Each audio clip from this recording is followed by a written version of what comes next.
Hey, so I'm in Europe, specifically in Gdańsk, Poland, or Danzig.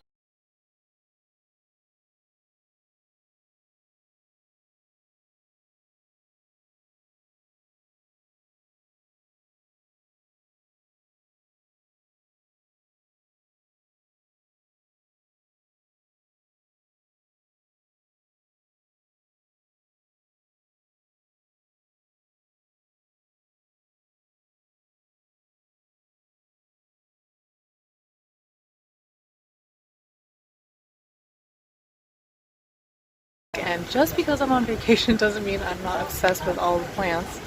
And as I was walking by this flower bed, I noticed that this is CATMINT.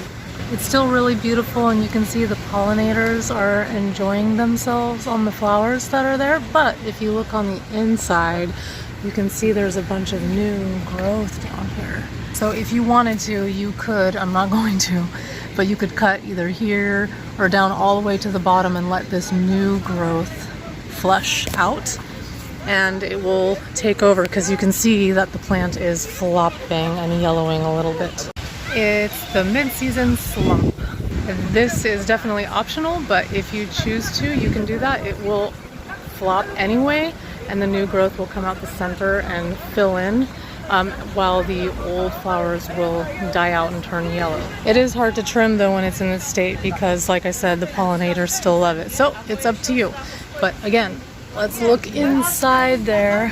That light, like bluish green, is the new growth, and it will have more flowers. So definitely allow yourself, if you want, to cut it down at the bottom, create a whole new clump, and you'll have more flowers. There's another one that is starting to flop. It still looks really cool. There's still a ton of blooms. It's just a little bit yellow, and that's all the new growth right there in the center. This one looks pretty compact. It almost looks like either a different variety or as if they already cut out the earlier season's growth, as opposed to this one that is huge and floppy. And let me know if you also pretend garden while you're on vacation. Side note, look at these amazing hollyhocks.